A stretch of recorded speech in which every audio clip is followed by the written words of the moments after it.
Beautiful. So now we're in the official section. I'll start by saying welcome to the Club Officer Training Elective Session on DTM Projects. I've assembled a panel of 3 Pathways DTMs to talk about their experiences, both selecting and executing Pathways DTM projects, and also to answer whatever questions you might have. Just to give a little bit of the history, the district decided to run these sessions in the hope of removing some of the impediments to completing a DTM project, which for many provides the biggest challenge to becoming a DTM. So that's our focus. I assume everybody in this room knows about completing the 2 paths and the 4 leadership requirements, being a district officer, being an officer in your club, and then being, if I get it slightly wrong, forgive me, but either being a sponsor or a mentor. And then what's the 4th thing that I'm forgetting? Being a club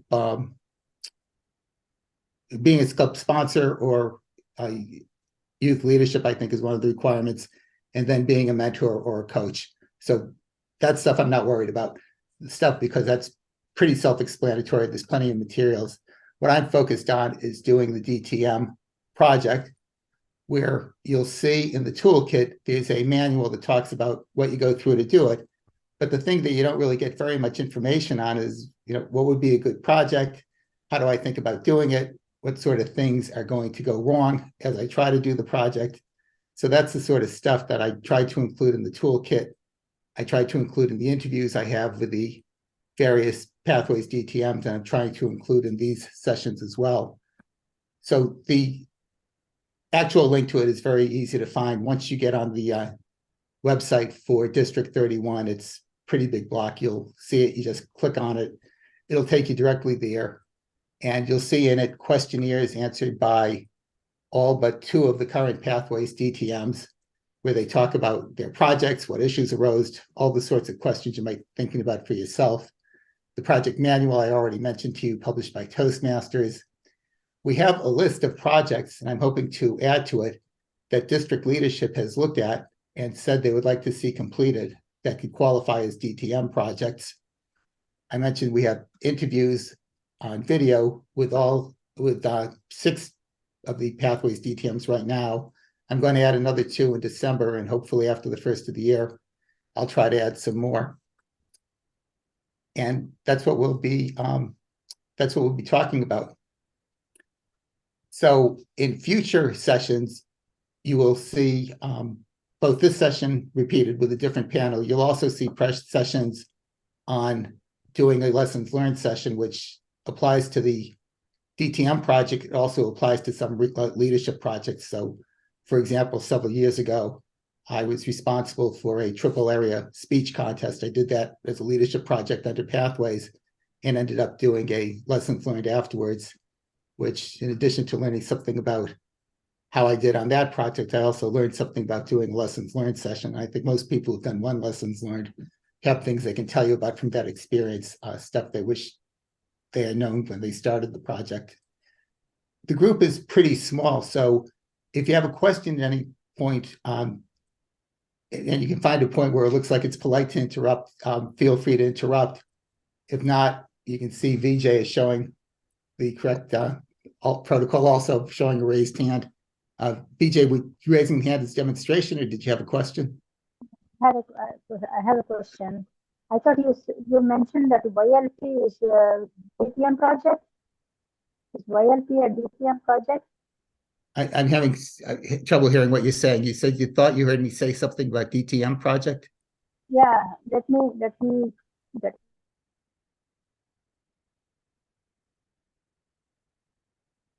Can't hear you at all. Can you hear me now? Yep, perfect. Is YLP a DTM project? Youth Leadership Program? Youth Leadership Program is one of the things that you can do to satisfy a DTM requirement. It's not a DTM project, though. It satisfies a requirement the same way that being a club sponsor or being a club leader. Yes. Okay. Yeah. Okay. Sorry, making that clarification. And one more question. Area director conducting the contest. Is that a DTM project? Probably not. I don't want to try to adjudicate what does and what does not count. I would think that that's probably not a big enough project to count. It certainly could count as one of the level 5 or level 4 leadership projects. So it helps you complete a path, but I think that's where it would fit in. Oh, okay, thank you. All right. Okay. So either, as I said, just interrupt when you have a chance, or just raise your hand and leave it up, and I will try to keep my eye on it to catch what you have to say. I'd like to ask my panelists to just introduce themselves quickly with a sentence or two about their DTM projects and anything else they think that's important to know before we start. This would be Carol. Thanks, David. I'm Carol Latoff, and I earned my DTM last December. Now I am 12 years a Toastmaster, so it took me a long time. My project is Meet Your Match, which I hope you have all heard of. This was an idea that came from, at the time, Club Growth Director Carly Cox. She had wanted to create a cross-club mentoring program across the district and asked if I was interested in doing that, because she knew I was interested in mentoring. I took it on as a project, and it became a mechanism for District 31 Toastmasters who are interested in mentoring to be matched outside their home club with a protege inside the district. And it is a online system where it shows up as a kind of a dating, like a speed dating format. And we've run about 3 of them so far. And that was my project. Thank you so much, Carol. Naomi, I think you're on mute, but. Thank you, David. I started my project just before COVID hit and kept us all at home.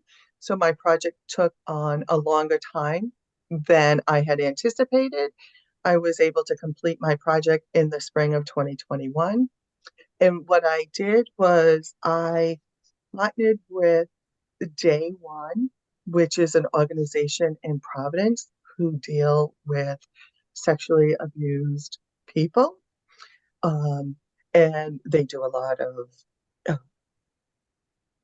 counseling, and a lot of the things they use for counseling is journals as well as art supplies. So my project was collecting all of these materials for this organization.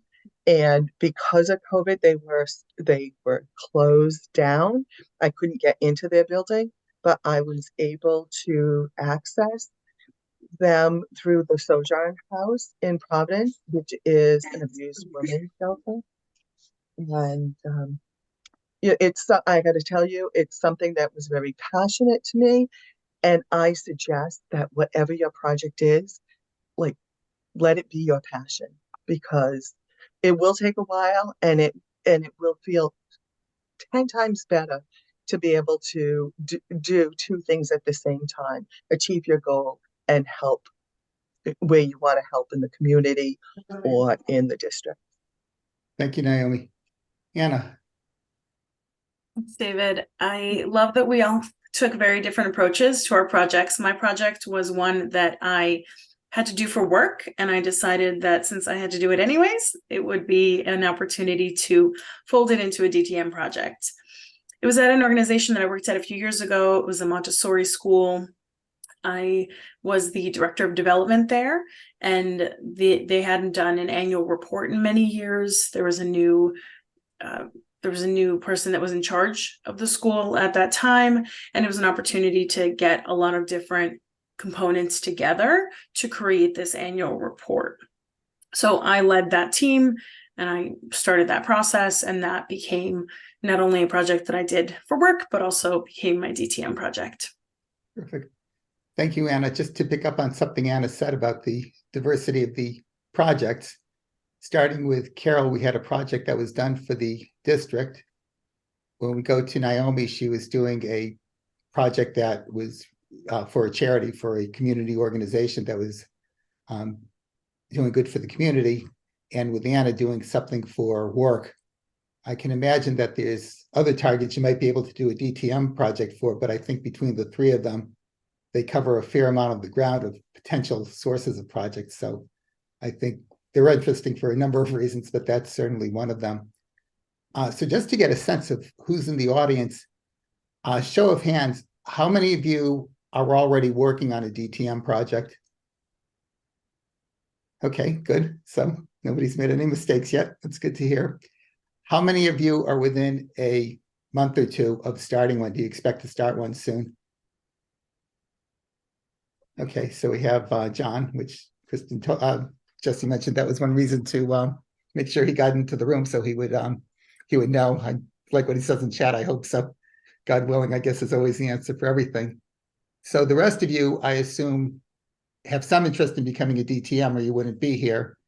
And you see at some point in the future, and I'm guessing in some cases the impediment is what do I choose for a project, and some others maybe you're waiting to get a little bit further through pathways or getting some of the other requirements out of the way. So whatever it is, hopefully what you did I hear? Oh, hopefully what you learned tonight will be useful for you when you need to do it. I'm happy to take questions from the audience. Are certainly going to be more interesting than my questions. So I will start by asking, does anyone want to ask a question now? Or if not, I'm happy to go with some of mine and then you can pop in when you want to. And I can see John has his hand up. John, do you want to? Yes, thank you. I didn't know. So I have two questions. How do I choose a project and how do I get it approved to make sure it's legit? So I'll answer the second question, which is the easy one. And the first question I'm going to pass to my panel about how you choose one, because I think they all chose in different ways. There's really no central authority approving it. It's not as if, we have Christian here as part of the Fab Four. You would think that that power would have been vested in him, but for some reason it isn't. It's really a decision that's made by the person who submits your DTM paperwork. They have to basically attest that it's proper. So ultimately it goes to the vice president of education for your club, who hopefully will act with some integrity on what he does. We don't have one. That's another issue. Never mind. Jesse and I will talk offline on that issue. Or you'll figure somebody, or I suppose in the absence it would be the president, but it would have to be some second person has to sign your DTM paperwork, and basically the person who signs that paperwork is going to be the person who does it. Within the club itself, my club? Within the club, yeah. This is all at the club level. It goes no higher than the club level in terms of Not the getting. district. I'm thinking that you are president of your club and you can't sign off on your own project. So this creates a bit of a situation. Yeah, so we could talk it offline because I don't want to derail the conversation. Yeah, I mean that there has to be some. I would hope it's a club with more than one officer. It has to be. I don't want to go down this rat hole, but yeah, some but second party. Context, David, that it's club centered rather than something that the district or Toastmasters International handles directly. Exactly right. But I can tell you, I've known Jesse for a while. I was a division director with him, and from 2 years ago, and I remember back then he was pretty smart. I'm guessing he's still equally smart, so he'll figure this one out for you. Thank you. In terms of choosing a project, who among my panelists wants to talk about why they chose their project? So I think Carol actually had a good story about how she chose hers. Sure. As I mentioned before, Carly actually had the idea and asked if I would create a system to do what she wanted to do. I guess my recommendation would be to talk to the Fab Four. I believe now there is a list of ideas that the Fab Four thinks is important to the district. I think the best advice is to do something that's meaningful to you. Make it worth your time because it's a big project and you want to feel good about it. So that would be my advice. Let me suggest 5 qualities that you'd like to see in a project, and I would ask Naomi and Anna to weigh in after I give my list about what things they would add to that list. Certainly, it's good to see what's already been suggested as potentially good projects, and for that, as Carol alluded to, just go to the toolkit and you'll find a list of, I don't know, we ended up with, Christian, I think it might have been 8 or 9 projects there to choose from. And if you find one that's not quite right, but is close to one of the ones listed, that would probably work as well. So if I were to list the 5 factors I look for, was 1, you try to think about addressing a pressing need. And I think this was true in the case of all 3 that were described. Carol was basically told by Carly Cox that this is something the district really needed. Was she willing to do it? So you already knew there was a need for that.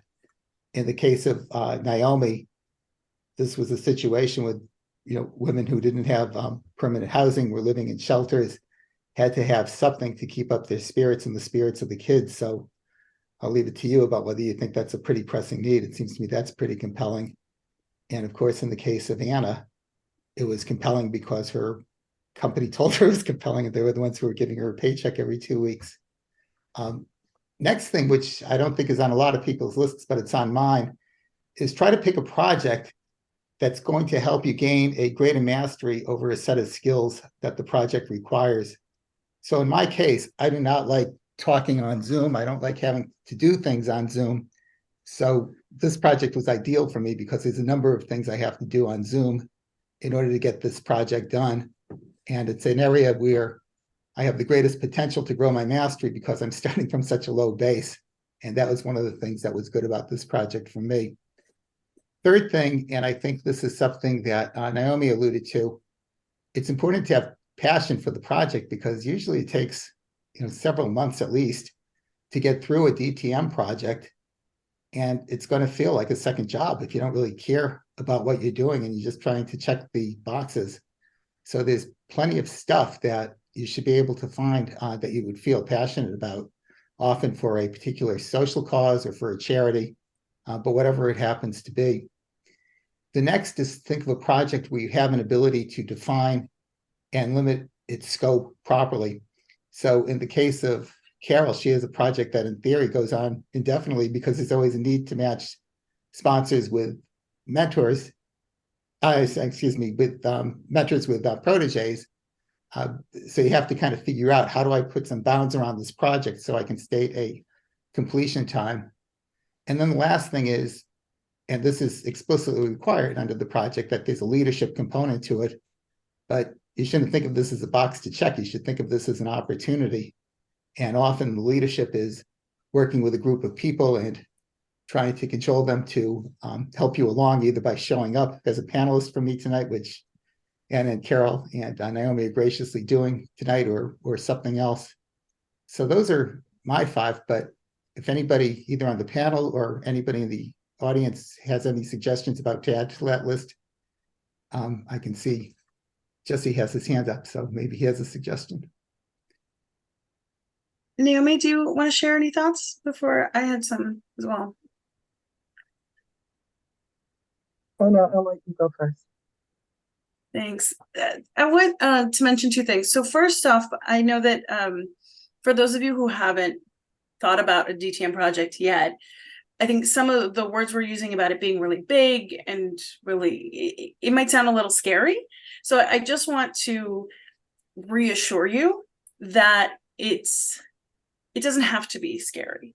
So part of what David's doing with the DTM toolkit and the resources and all of that is meant to help you to a little bit make it less scary, but also give you a structure and a guidance.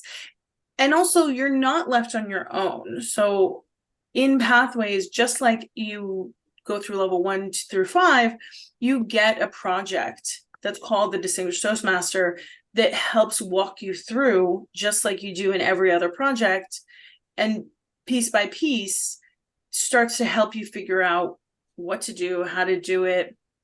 And I'm sure there are other resources as well. The other piece is, so when I did my first DTM in the traditional program, I don't actually remember what my DTM project was, but I think it was related to my club. In addition to the list of qualities and things that David mentioned, I would add that maybe there are people that you want to interact with more. Maybe you want to get to know your club officers more. Maybe you are interested in networking with the club, the district leadership. Maybe there are people at work or in your community that you want to get to know better. This could be an opportunity to bring them in and to gain some of those networking skills, or just have that people component added, because some of the skills that we're talking about are ones that you only gain through communication, through leadership, through that networking piece. So the other piece I'm going to mention is that I just put it into the chat. This is the objective. This is the overview of what the DTM project is.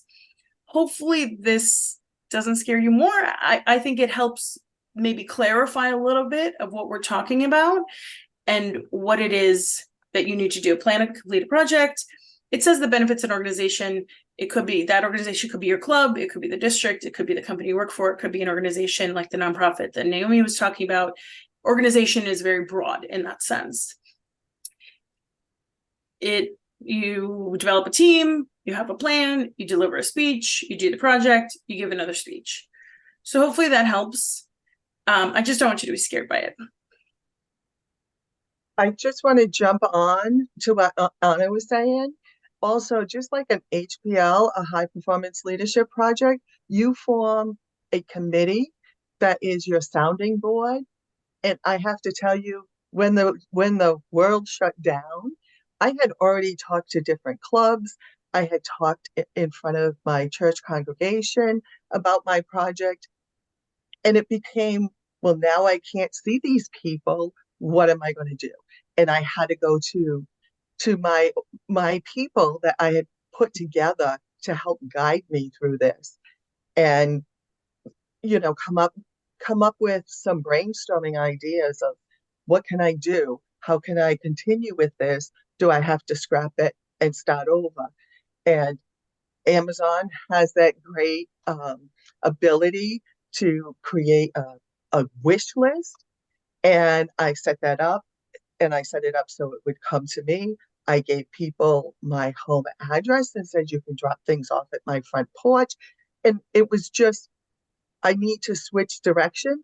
And that group of people, those other leaders that I had on my team, really helped me out a lot.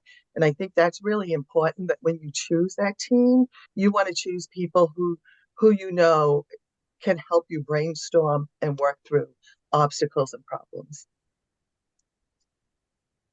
Yes, so a couple of very interesting things. One is, like a number of projects in Toastmasters, you're not doing it by yourself. There is a team that you're working with. Obviously, somebody who's doing it as a team member that's not getting specific credit for it. You have to be judicious in how much help you're asking for from them. But actually, the nice thing about the team, as described in the Pathways DTM, as opposed to the HPL, which was the precursor to it under the old system, is the team is less defined. You have a little bit more flexibility about what you want the purpose of the team to be in this project. It could simply be people who are helping you execute portions of it. It can be people who are holding you accountable. You figure out which team is going to advance your project the most, and that's what you do. Anna added something. I'm embarrassed I didn't have it on my list, to think about a project that's going to put you in contact with people you want to have more contact with. I think that's a great insight. And there's just so much that you learn from dealing with the people who are on your team. I've certainly had that experience already, and I think it's a great thing to have on your list. I saw John post a list of the characteristics following what I said, so he might want to just add Anna's sixth one to that. I thought it was a very good one. Jesse, did you still have your hand up, or? Yes. So we're coming to it. It's all working out marvelously. I was curious about this because when I look around this room, I see a number of people who have a traditional program DTM. So I suspect one of the questions that people have along with me is when we think about our old DTM project, which thank you, Naomi, for reminding me, it's actually called an HPL, right? And there's an HPL in Pathways, but it's a little different. So I'm still trying to wrap my head around how does the scope of the HPL that I completed years ago align with what we're doing as a DTM project? Are they similar in scope, and the HPL that we do now is just maybe a little bit more contained and lower level? Or, are there other characteristics that I don't know about? How do these two experiences differ from your point of view, people who have done both? And I will also put a little plug in for Anna, who was on my guidance committee for my DTM under the old program. So I believe Anna is the only person in this room. If there's another, I apologize for not recognizing you, but I think she's the only person in the room who can claim a DTM under both plans. So Anna, if you'd like to speak to that question. It's all on me. Okay. All on Jesse, you. I remember being on your guidance committee. That was great. So I guess I've had the experience of doing the HPL, being on the guidance committee, and doing the DTM here. I guess I would say it's really up to you. The beautiful thing about these projects is that it's up to you how big, how small you want it to be. I mean, even the icebreaker speech, you could get up and talk for 4 to 6 minutes with everything written out and like a slideshow and props if you wanted to, or you can ramble on for 4 minutes without having any preparation. The extent to which you want to put effort, time, energy into this is completely up to you. And I guess that's how it is with Toastmasters in general.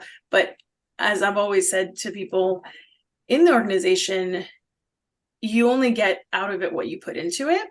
So if you check the boxes and only do the bare minimum, that's what you'll get out of it.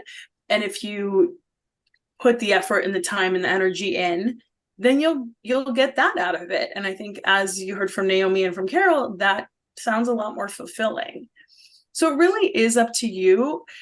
There are some things in the Pathways program that are very structured. I think this is one of those things that's less so.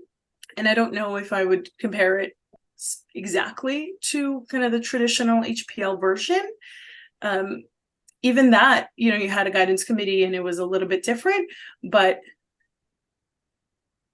if you're hearing this and you're thinking, I don't have something that specifically fits within this, I'm sure there's something that you can mold into this. As I said, for my project, it was something that I was going to do anyways for work. And I made it fit within the DTM project scope. So it really is up to you to create that opportunity.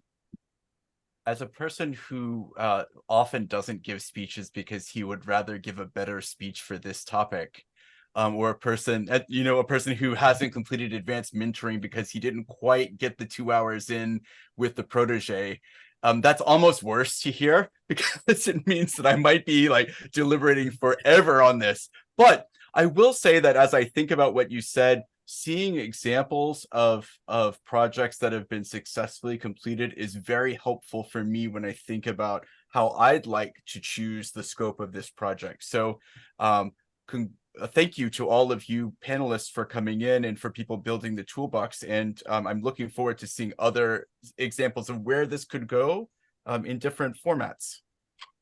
I was going to say. Small note for Jesse, there's a big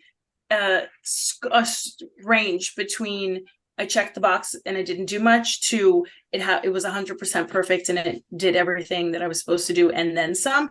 There's a lot in between there. So find the middle ground that works best for you. So just 2 things to add. First, if you were to do a comparison of the description about what you have to do for an HPL project versus the description for the Pathways DTM, the first thing you'll notice is the one for the Pathways DTM is a lot shorter, which means you have more flexibility. And if you were to point to the key distinction, I would read the description of what the role of your team is in both projects. And I think that's where it's the greatest variance. In terms about whether certain projects that were done that were done as an HPL could have also qualified as a Pathways DTM, I'm guessing quite a few of them could have. And then to just give a slightly more nuanced answer to the answer I gave to John before about it's really your club's decision about whether your project qualifies or not. While that's true, the person who makes that decision at the club might not feel all that qualified to do it. And you might want to get another opinion about whether this feels like a DTM project. So one suggestion I would have is you have surveys from 12 of the 13 Pathways DTMs currently in the district.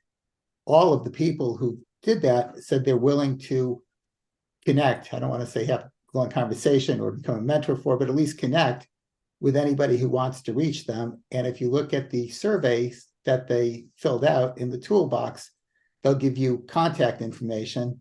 And if you have an idea in your mind and you look at the sort of project that one of them did and feels sort of similar to yours, they might have as much expertise as anyone in telling you what it would take to turn it into a Pathways DTM project. So that's a pretty good resource to reach out to. Any other raised hands before we move on? Or I see Lisa's hand up. oh, here it is. Yeah. I just wanted to mention that I am not in the running for a DTM immediately, since I'm lacking at least three of the qualities, three of the things that would be needed. But on the other hand, I am working with Barry Recker on her DTM project. And this is giving me a valuable insight in what it takes to do a DTM. And so when I find that project that will take the kind of passion and to an extent, tunnel vision that is necessary to accomplish the DTM, I will have some experience of recognizing it, because you do need tunnel vision to a certain extent to say, I need to work on this and just this, and the rest of it can go away for a while in order to accomplish it. It takes a certain amount of long-term vision to say, I'm going to accomplish this and then do it. And I'm getting some of that from working with her. And this is the same notion as when you're in your club and you're doing a shadow, you're doing shadow things for, are you VPE and you want to do shadow VPE, etc. I'm just doing it on a much higher level. So, and now I'm listening to you describe what your projects were and what your projects are and what you're aspiring to. And this is all very exciting. So thank you for putting it together. Yeah, thank you for that very insightful comment. I think different people have different styles on how they do projects. Some people try to get the DTM project done in a fairly limited amount of time, in which case I could imagine making that your focus and putting everything else to the side.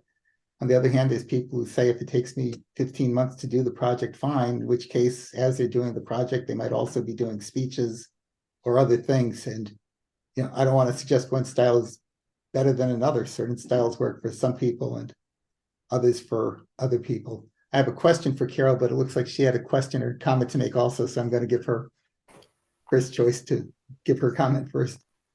Thanks. I just want to say, I hope I wasn't the one that placed the seed of fear in all of you when I described that the project was big. But I do also want to respond to Lisa. I had no idea how to do this project when I started.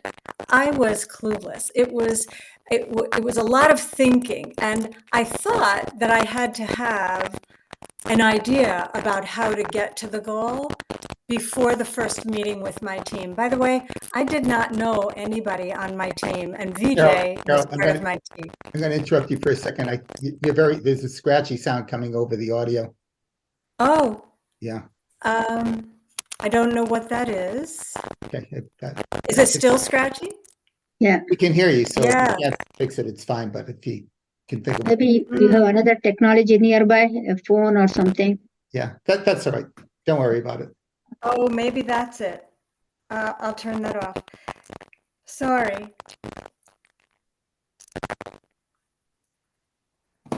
Phone's off. Is it any Okay. better? It's all right. No better. Just go ahead. I wanted to say that I didn't know how to get to the goal when I started the project. I thought that I needed to have an outline of how to get there, and I spent a lot of time on that, which turned out to be not the way to go, because my team said, that's too much trouble. People will not sign up for the program when there's too many questions to ask about what you want to get out of being a mentor or a protege. And it stunned me. And what I had to do was listen to them, because they had a better idea than I came in with. And when I understood what it was that they suggested, it made 100% sense. And that's how we went. So I only want to share that what I learned was how to listen. And I learned that leadership isn't coming in with all my ideas, but it was listening to people who were also interested in the same topic. And together, in just a couple or 3 meetings, we got to our goal. So while I say it was a big project, it certainly was, but it didn't take an enormous amount of time. So there's a difference.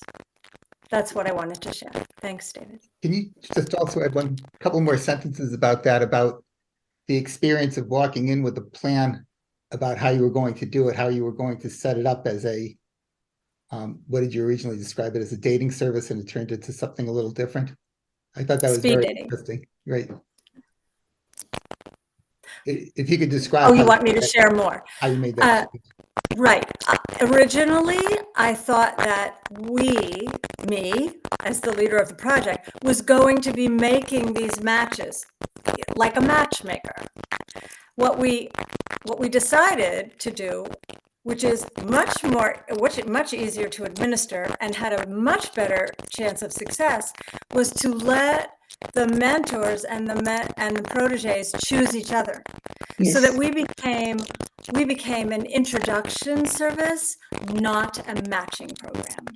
Yes. And so that everyone had 5 minutes to share together and decide whether they wanted to pursue a relationship, a mentoring relationship with any of the people that they met.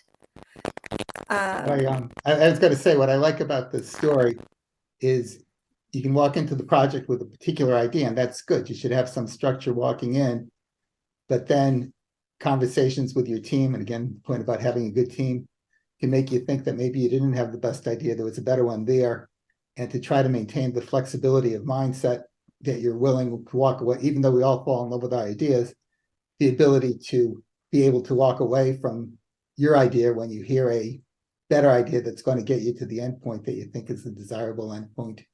I'm getting the wrap it up, so I'm just going to Jesse, I'll see your hand up. I'll let you go first. You're on mute, Jesse. There we go.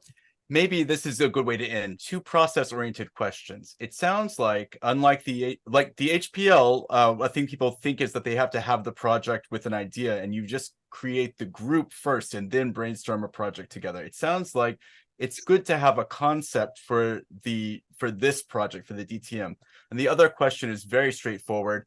My understanding is that after you complete your 2 paths, the next step to get this loaded into Basecamp is to contact World Headquarters. Is that correct? So it's not that you complete 2 paths, actually, it's you complete 1 full path and 3 levels of a second path. Thank you. And then it should open up in your system. I called them because I didn't trust it would open it up on its own. And I think, in fact, they say you actually should contact them. But when I did contact them, I could measure how long it took them in minutes, not in days. Oh, So it opens fantastic. up quickly. That's helpful. And the most important thing they give you is access to the manual, which, as I said, now sits in the toolkit. So, if you wanted to start a little bit earlier, you could. I just have one more thing I want to throw out to the entire panel, whoever wants to take it. I think Carol might have already, well, I'll take that back. I'll throw it out to everybody. In a sentence or two, what's the biggest positive that you took away from doing your DTM project? And I'll start with Naomi. I have to say that it really ignited a community service projects, and it made me want to do more for my community. I did do something after this project, which I worked with my church, and I did. I think you've all heard of that reverse advent calendar. You're supposed to take a box and put a something in it every day, and then bring it to the food pantry. I asked my congregation to put things in a bag, like a handbag or just a regular brown paper bag of personal items, or to really think about the fact that a lot of these women I'm trying to help have left maybe in the middle of the night with nothing. What is important to you to have, like, in your purse? Like, is it a journal? Is it pens? Is it gum? Is it chapstick? And just fill a bag with it, and or just regular personal items. I ended up having to get 7 pickup trucks to deliver everything that my church brought in. I was overwhelmed, and my DTM project gave me that confidence to even ask for more. And that's probably the biggest thing I got from it, was I can do more for my community. I mean, taking away is a lesson that people are going to be nicer than you expect them to be, I think, is wonderful. Every experience in life doesn't demonstrate that, so it's nice that yours did. Anna, what's the biggest positive you took away? Seeing all of the skills and things that I learned throughout the different paths and projects that I've worked on. I've been a Toastmasters member for over 12 years, probably, and I'm still continuously learning something new. So it was just interesting to see how all of that came together. All right, I see we're losing it in 54 seconds. So in 40 seconds, Carol, what's your biggest takeaway? Oh, you're muted.